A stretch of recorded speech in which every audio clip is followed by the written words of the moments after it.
Sir गुफ्तगू के आदाब, इसकी स्टार्ट में मैं सबमिशन ये करता हूँ कि ये एक ऐसी इम्पॉर्टेंट चीज़ है कि इंसानी मुआशरे में सबसे बुनियादी चीज़ या सबसे एक बेस जिसको कहें इंसानी मुआशरे की, वो यही गुफ्तगू है जिसको हम लैंग्वेज कहते हैं। लैंग्वेज के ज़रिए होती है, वर्ड्स होती है, मीनिंग देती है, और आगे फिर ये इंसान से इंसान मुआशरा सारा बनता जाता है, और फिर आगे डिफरेंट कम्युनिटीज़ बनती हैं, उनकी अपनी अपनी लहजा बदलता है उसका, मतलब कि फिर वो लैंग्वेज एक से दूसरे मतलब कि कम्युनिटी से गुजरती हुई फिर सब कॉन्टीनेंट में क्रॉस करती है, फिर आगे डिफरेंट लैंग्वेजेस होती जाती है। अपना अपनी सोसाइटी में, अपनी अपनी कम्युनिटी में, अपने अपने लेवल पे इसका रोल होता है, और इसके अरकान माशरा या अफराद या इंसान, वो अपने अपने लेवल पे इसकी अहमियत दरकार होती है, और अपने अपने रोल के मुताबिक वो उसका इंसान जो है उसको वो करता रहता है। एक इंसान के लिए, एक सोसाइटी के एक फ़र्द के लिए अब ये देखना है कि वो किस किस जगह पे क्या क्या उसका रोल है, क्या क्या किरदार है। इस सारे तनाज़र में वो अपनी गुफ्तगू को according to the roles, according to the situation, according to the stages उसको वो डिवाइड करेगा। जब सूरत हाल के मुताबिक वो सारी गुफ्तगू होगी तो ऑटोमेटिकली उसमें लॉजिक भी आ जाएगा, उसमें सेंस भी आ जाएगा, उसमें बेहतरी और बुलाई और पॉजिटिविटी भी आ जाएगी। ये गुफ्तगू माँ के पेट से, आजकल की जदीद जो साइंस है वो बता रही है कि बच्चा माँ के पेट में भी सुनता है, उधर भी कम्युनिकेशन होती है। मैंने बात कम्युनिकेशन से की थी, जिसको गुफ्तगू कह ले, कम्युनिकेशन कह ले, तो लहदा वो ये प्रोसेस वहाँ से शुरू होता है। एक पंजाबी में कहते हैं कि वो गूंगे दी माँ, गूंगे दी रमज़ां दी माँ जाने, यानी कि देयर इज़ कम्युनिकेशन। इवन मतलब जो वो गूंगा है, जो बोल नहीं सकता, वो भी कम्युनिकेट कर रहा है। तो लहदा जब एक छोटा बच्चा अपनी माँ से या अपने वालिद से गुफ्तगू करेगा तो वो उसका और तकाज़े है, जब वो अपने भाइयों से करेगा तो उसके और है। सिमिलरली जिस तरह आपने रिश्तेदारों की बात की, डिफरेंट रिश्तेदारों से होते हुए जब वो सोसाइटी में प्रिवेल करेगा, बाहर निकलेगा, अमली ज़िंदगी में आ जाएगा, तो उसके तकाज़े बदलते जाएंगे। बाज़ औक़ात क्या होता है, मैं मतलब कि बीइंग के प्रोफेशनल एक सरकारी डिपार्टमेंट में मैं सर्विस कर रहा हूँ, कि बाज़ औक़ात ये रिसेंटली अभी बात हो रही थी गुजरात वाली जेल की, उधर क्या हुआ है, सिर्फ वो गुफ्तगू से हुआ है, आग लगी है।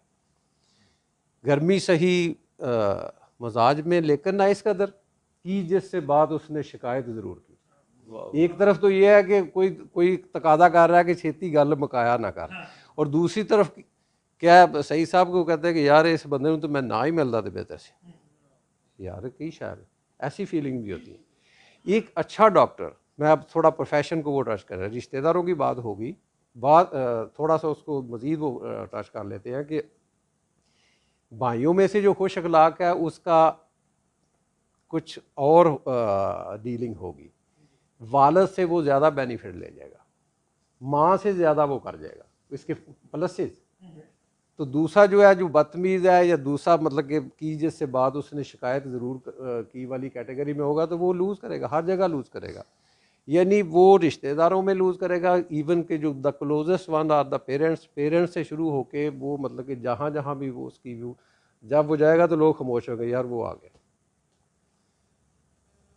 किसी को मिल के कोई मतलब कि देख के जो क्या वो कहते हैं उमर साहब के, उनके देखे से जो आ जाती है मुंह पे रौनक, तो समझते हैं बीमार का हाल अच्छा। कुछ तो इस तरह की मतलब शख्सियात भी होती हैं। वो क्या है, वो वेव्स वाला कॉन्सेप्ट अपनी जगह पे है, लेकिन असल चीज़ तो गुफ्तगू है। तब फ़र्द ना गुफ्ता बाशद ऐबो हुनरश ना हुफ्ता बाशद, पर्शियन वाले कहते हैं कि जब तक इंसान बोलता नहीं है ना, उसका ऐब या उसका हुनर वो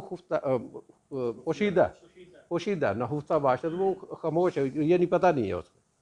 ये राजा साहब जब बोलेंगे तो फिर इनका पता चलेगा ये क्या चीज़ है। तो लिहाजा ये रिश्तेदारों सबसे द क्लोजेस्ट वन जो है वो सबसे पहले वो मुतासर होते हैं, पॉजिटिव या नेगेटिव। उसके बाद हम प्रैक्टिकली प्रोफेशन में आ जाते हैं। अगर अच्छा डॉक्टर एक स्पेशलिस्ट है, कंसल्टेंट है किसी भी फील्ड का, उसका हुस्न सलूक ऐसा है, कूलू लिन्ना से हुस्ना वाली बात, ये किसी प्रोफेशन के लिए ये आयद नहीं है, इंसान के लिए, चाहे वो जिस जहाँ बैठा हुआ है, वो जेलर है, वो मतलब कि बिजनेसमैन है, वो टीचर है, कोई भी है, वो ये सब के लिए हुक्म है। कुरान पाक का जो हुक्म है वो for the all times and all the people है। तो ये कूलू लिन्ना से हुस्ना वाली बात, इसके तकाजे को पूरे करते हुए जब एक अच्छा डॉक्टर अपने पेशेंट की बात को सुनेगा, उससे गुफ्तगू करेगा, उस अच्छाई, जब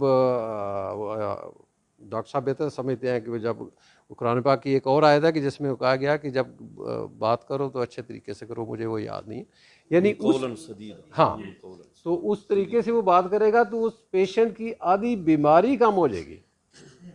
और बाद ऐसा होता है, हमारी यूनिवर्सिटी में, इस्लामाबाद कायदे-ए-आज़म यूनिवर्सिटी में सईद साहब एक ऐसे डॉक्टर साहब थे, मेरी उनसे लड़ाई होगी, I was the student at that time. अच्छा, वो जो है ना, मतलब कि उनकी चेयर मतलब कि उधर है, तो वो उधर से ना ऐसे ऐसे कर, मैंने कहा आप डॉक्टर हैं या मतलब कि आपको तो डॉक्टर, स्टूडेंट की ज़रा वो ज़्यादा होता है, बोल्ड होता है वो, आपको डॉक्टर नहीं होना चाहिए। डॉक्टर का तो काम है कि पेशेंट को अपने करीब करे, उसको सुने। अभी कोरोना नहीं था उस वक्त, पुरानी बात, यानी कि वो ऐसा पेशेंट जिसके साथ डॉक्टर ने पोलाइट बात ही नहीं करनी, उसको पूरा सुनना ही नहीं है, वो क्या वो असर लेके जाएगा। सिमिलरली अगर वो दुकान पे बैठा हुआ है, उसने अगर अच्छी बात नहीं की, अपने ग्राहकों के साथ वो बदतमीजी कर रहा है, मतलब कि वो उनको तोड़ तोड़ के उधर फेंक रहा है, तो वो उसका बिजनेस मुतासर होगा। These are the pluses of मतलब अच्छी।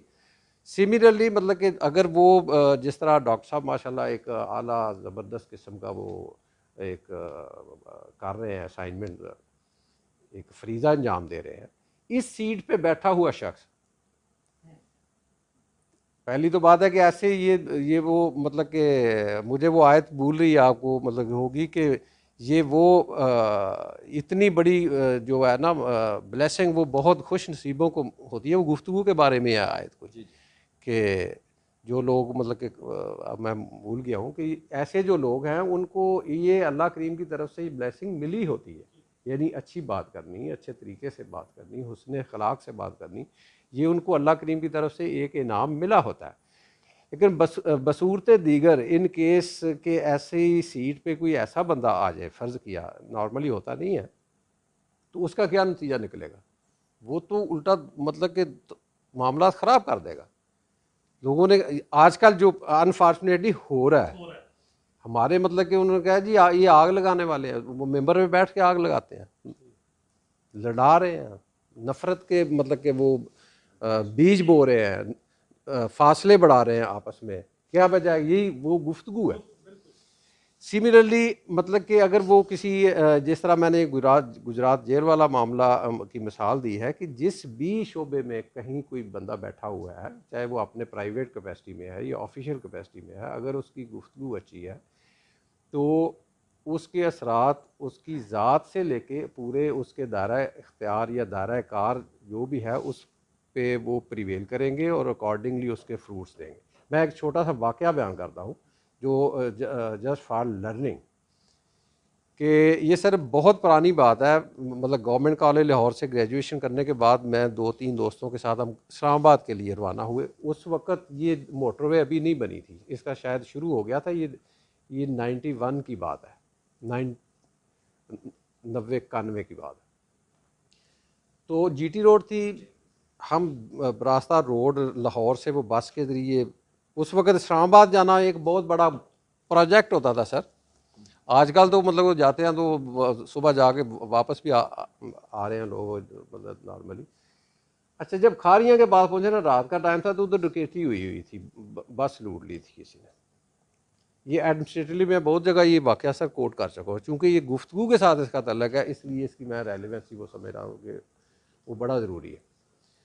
अच्छा, उधर चूँकि 2-3 दिन पहले भी एक वाक़या हुआ था इसी तरह का, जिसमें बस लूटी गई, और लिहाजा वो लोगों ने सवारियों ने जो मुख्तलिफ बसों वाले लोग थे, उन्होंने एहतजाजन जो है ना 2 बसें इस तरह जोड़ के ना रोड पे वो ब्लॉक कर दी। और अब उधर की सिचुएशन ये है कि प्रोटेस्ट हो रहा है, गालियां दी जा रही हैं, और मतलब कि साथ ही अगर आप के तजर्बा में हो तो वो जो खारियां तहसील है ना, उधर रोड के ऊपर ही डीएसपी तहसील है, चूँकि एसी का भी घर उधर ही है, रोड के पास ही है, डीएसपी का भी, यानी जो डिस्ट्रिक्ट तहसील की एडमिनिस्ट्रेशन है वो रोड के पास पास है, वो सारे उनकी मतलब कि पथराव हुआ उन्हें, मतलब कि वो दौड़ गए रात को इधर उधर छुपने के लिए। ये कंडीशन ये हो गई थी और बहुत बड़ा मॉब बन गया था। अब इसी मॉब के अंदर अब नारे क्या लग रहे हैं जी कि ये डाकुओं का सबसे बड़ा जो चोरों का डाकुओं का सरगना है ना वो डीसी है, ये जगह लेता है, ये इनसे मतलब कि महाना लेता है, ये मंथली लेता है, ये करता है वो करता है, इसको पकड़ो जहाँ से। ये ऐसी तो दौड़ गया, डीएसपी भी दौड़ गए। ज़ाहिर मॉब के सामने वो खड़ा होना मतलब वो ख़तरनाक होता है, सबसे पहले अपनी सेफ्टी होती। इसी सूरत हाल में जब सारे लोग जो है ना वो इश्तिआल ज़दा हैं, तो सर पता चला कि जी डीसी साहब आ गए। जब उधर पता मतलब कि हुआ ना कि जी डीसी साहब आ गए, वो शुरू हो गए जो उधर वो मतलब कि सो कॉल्ड लीडर बने हुए कि जी यही चोर है, इसी को पकड़ लो इसको, ये सब का सरदार ये है, ये डाकू है। अच्छा, उसने उसके साथ वो माइक था, ये जो मतलब कि होता है, उसने कहा जी मैं डिप्टी कमिश्नर हूँ और मैं आपके बीच में आ गया हूँ, ये चेक कर ले, मेरे साथ कोई गनमैन नहीं है, मेरे पास कोई असला नहीं है, मैं खाली हाथ हूँ, आपके बीच में आ गया हूँ मैं। और उसके हाथ मैंने खुद देखा, उसके ये पता नहीं कहाँ से पैदल चल के आया था, ये शलवार गारे से मतलब मट्टी से, ये वो जूते ख़राब, हर चीज़ बुरे हालात, पैदल चल के कहीं से आया। तो लिहाजा मैं आपके बीच में आ गया हूँ, आपकी ये सारी बातें जो कह रहे हैं मैं सुन रहा हूँ, मैंने सुनी है, ये सही बातें हैं। मैं चूँकि डिप्टी कमिश्नर हूँ, मैं इस सब कुछ का जिम्मेदार हूँ, लेकिन कुछ करने से पहले मेरी बात आप सुन लें। उसके बाद मैं आ गया हूँ, मैं मतलब ये सिर्फ एक बंदा मेरे साथ, वाकई एक बंदा ही उधर रहा, जीप के गाड़ी कहीं दूर खड़ी करके वो है। तो लिहाजा वो गालियाँ दे रहे हैं सारे, मतलब कि एक ने बीच में आख्या अच्छा एक कुत्ते ਨੂੰ ਭੌਂਕ ਲੈਣ ਦਿਓ। लैंग्वेज मतलब इस तरह की होंगी है ना, साड़ी जेल ਦੇ ਵਿੱਚ भी जो इस तरह होंगे फिर यह लैंग्वेज होंगी। अच्छा बई कर बकवास, भौंक ਜਿਹੜਾ ਭੌਂਕਣੇ सुन लो ਇਹਦੀ। वो फिर पिछों आ जाए नहीं इनू मारो, ये वो दरम्यान 'ਚ ये गल्लां होनी, इनू एक नू मार दो तो सारे डाकू मर जाण। मुख्तलिफ मैनू हाले तक वो डायलॉग याद। इस सिचुएशन के अंदर उस बंदे ने कहा कि मेरी सिर्फ एक बात सुन ले। अच्छा, यकीन माने कि वो इस जब कुछ लोगों ने कहा कि जी ठीक है इसकी सुन लो भाई की बकवास करदा सुन। सर उसने 2-3 मिनट बात की सिर्फ। उसने बात ये की कि being the head of district deputy commissioner, ये जो कुछ हुआ है मेरी नाअहली की वजह से हुआ, मैं जिम्मेदार था इसका, जो कि ये नहीं होना चाहिए था। इंतज़ामी तौर पे ये मेरी ड्यूटी थी। तो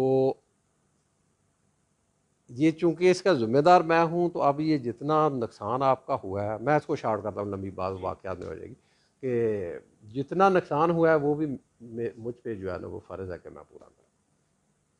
तो लिहाजा मेरी आपसे गुजारिश है कि आप अपना जो है ना जितना किसी का नुकसान हुआ है वो मुझे दे, लिख के दे दें, ताकि मैं आपको ना उसकी पेमेंट कर दूँ। मेरे पास मतलब कि होते हैं, ये हमारे पास हेड्स होते हैं। ये जब सर ये बात हुई ना, एक तरफ से डीसी साहब जिंदाबाद, वो डीसी से बहाल हो, उसके बाद सिर्फ नारे लगे। फिर उसके ये मैंने मिसाल दी है ना, उसका गुफ्तगू का अंदाज बहुत ज़बरदस्त था। मैं मतलब असल पॉइंट तो हमारा इस रेलेवेंसी सिर्फ ये है। अच्छा, उसके बाद सर्दियों के दिन थे, ये मेरे ख्याल में दिसंबर या जनवरी के दिन थे। वो किसी ने कहा कि जी वो डीसी साहब इतने वो पैदल चल के आए, मैं चाय लेके आता। वो पता नहीं कितों चाय लेके आ, अंडे उबले हुए आ, किसी वो कुर्सियाँ चुक लिया। एक नौबत एक आ गई कि उन्हें आख्या डीसी साहब थक गए होंगे, घुटन डा पिया। उथे जनाब वो डीसी से साहब बहाल हो गए। मकसद ये एक छोटा सा वाक़या है, लेकिन इसमें इतनी ज़्यादा लर्निंग है कि उस बंदे को वहाँ कौन सी चीज़ ले गई। उसके दूसरे अफसर तो उधर दौड़ गए हुए थे, उसका नुमाइंदा उधर नहीं था, एसी उसका दूसरे मतलब एडमिनिस्ट्रेटिव पोस्ट पे जितने लोग थे वो कोई एक नहीं था कि, क्योंकि हमें ये पढ़ाया जाता है कि सबसे डेंजरस मॉब होता है। सोशियोलॉजी में मॉब की डेफिनेशन है लीडरलेस गैदरिंग है वो, कोई सर रिस्पॉन्सिबिलिटी नहीं है किसी की, एक बंदे ने सिर्फ ऐसे पकड़ के चीज़ मारनी है, दूसरे तबाह कर देंगे। लिहाजा वो ये एडमिनिस्ट्रेटिव मशीनरी वाले लोगों को मतलब कि ये बताया जाता है कि मॉब से बचना है। तो सर मतलब उस बंदे को वहाँ कौन सी चीज़ इतने डेंजर में लेगी कि उसको अपनी गुफ्तगू के पे मान था, अपने मतलब लहजे पे, अपने कम्युनिकेशन पे, अपने अल्फाज पे, अपने असाब पे भरोसा था कि मैं ये सिचुएशन हैंडल कर लूँगा। लिहाजा बात को मैं समेटता हूँ, लंबी होगी सॉरी, कि सिचुएशन टू सिचुएशन वेरी करता है। किसी बंदे को हमने सख्ती से करना होता है, इसमें थोड़ा सा एडमिनिस्ट्रेटिव वो पहलू आ जाता है। किसी बंदे की मिन्नत करनी होती है, जिस तरीके से कोई राम हो। किसी को वक्ती तौर पे जिस तरह वो उसने मतलब कि वो बाज़ का डराना पड़ता है, बाज़ का जो है ना वो लालच देना पड़ता है, बाज़ का कोई असल मकसद एंड होते हैं कि वो अचीव हुए हैं ये नहीं हुए। तो लिहाजा गुफ्तगू को समेट टॉपिक को जो ज़्यादा वास्ट हो गया था, इसका दूसरा सर पहलू ये है, हम वापस इसको आते हैं कि इसकी जो कैटेगरीज है, यानी गुफ्तगू हो किस तरह की। सबसे पहले जो मतलब कि आपने वो बात की है कि अदाब जो है, अदाब में ये ज़रूरी है जो वो हदीस शरीफ है कि ऐसी महफ़िल जिसमें अल्लाह का जिक्र ना किया जाए या उसकी हमदो सना तारीफ़ ना हो, तो वो आगे आप बेहतर जानते हैं कि क्या, हाँ वो ज़ाया, बल्कि उसके सिलसिले में वही है। लिहाजा सबसे बड़ा अदब पहला करीना है मोहब्बत के करीनों में, कि सबसे पहला जो अदब है वो ये है कि अल्लाह करीम के ज़िक्र से, नबी पाक सल्लल्लाहु अलैहि वसल्लम के दुरूद शरीफ उससे शुरू हो, और फिर जिस तरह की सिचुएशन है उसके मुताबिक इंसान उस गुफ्तगू को करता जाए। गुफ्तगू की एक ऐसी मतलब कि ये है कि यहाँ से माँ और छोटे बच्चे से शुरू होकर ये मेराज शरीफ तक जाती है। ये वो भी गुफ्तगू थी, वो भी गुफ्तगू थी। कुरान पाक की सर गुफ्तगू होती है। वो कहते हैं कि ये फ़र्क ऐसा होता है कि जो कारी होता है ना, वो मतलब कि अल्लाह, अगर आपने, वो कहते हैं कि वो अल्लाह से बातें कर रहा होता है। आपकी बात कुरान पाक को सुनना, उसको मतलब कि वो ना, वो भी कुरान मजीद तसनीफ नहीं है, बड़ी अहम बात है, तसनीफ नहीं है, कुरान कलाम है, कलाम है, ज़बरदस्त अल्लाह पाक का कलाम। तो लिहाजा वो उसका मतलब कि वो भी अदबों में मतलब कि, तो ये सारी गुफ्तगू है। बाज़ का ऐसी गुफ्तगू भी होती है, आपने वो शायद आपने के इन्होंने कहा था कि कहीं जब आहिस्ता बोलना होता है तो बंदा ऊंचा बोले तो वो काम ख़राब हो जाता है। उन्होंने क्या, इंग्लिश वाले कहते हैं जी कि speak low if you speak love. अगर कोई मोहब्बत की, प्यार की बात करनी है तो आहिस्ता करो। तो जिस तरह वो सूरह लुकमान वाली बात आपने मतलब कि वो की थी, हज़रत लुकमान वाली, तो उसमें मतलब वो ना सिर्फ ये ताकीद की गई है बल्कि मिसाल दी गई है कि आवाज़ों में से बदतरीन आवाज़ गधे की है। ये कुरान पाक का है, ये उन्होंने जो कोट किया था कि जहाँ आहिस्ता बोलना है वहाँ आहिस्ता ही बोला जाए तो फिर बात बनेगी। तो लिहाजा ये देखना, अगले बंदे का लेवल देखना, एक मतलब कि एक आम सतही बंदा है और उसके सामने आप मतलब कि वो दूसरी बात करना शुरू कर देंगे तो वो या तो आपको पागल समझेगा, हाँ हाँ, वाह वाह वाह। मुझे वो याद आ रही थी मौलाना शाह अहमद दुरानी की एक बात छोटी सी। वो गुजरे थे तो वो रेडी वाला कोई किन्नो या कोई वो कर रहा था, तो बेच रहा था ना, किन्नो थे या सेब थे या जो भी कोई फ्रूट। तो उन वो चूँकि मौलाना साहब, अलामा साहब मतलब कि बड़े सोफिस्टिकेटेड वो लैंग्वेज थी उनकी उर्दू, तो उन्होंने कहा कि ये भाई अददन बेच रहे हैं या वजनन बेच रहे हैं। तो उनसे मतलब गौर ना ऐसा देख के कहता जी मौलवी साहब मैं किन्नों बेचना पाया।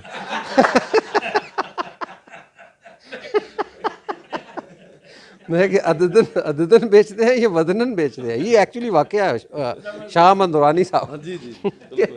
तो लिहाजा वो ना अददन को समझा ना वजनन को समझा, अदरवाइज उन्होंने बात वो ठीक की थी तो लिहाजा ये लेवल कैलिबर के किस से बात करनी है वो मलहूज़ खातर भी जिस तरह आपने आमा दी खासा दी गल आमा आगे हाँ वो मेरा एक अपना शेर है कि एक नौबत वो भी आती है कि अंग अंग अंग वे बड़ा बलीग तेरा बिना बोले ही बातचीत हो गई बाज़ बात बोलन की भी नहीं नौबत होती ये भी गुफ्तगू है साइलेंस बाज़ का साइलेंस ही सर गुफ्तगू है कन्वे हो जाए खामोशी है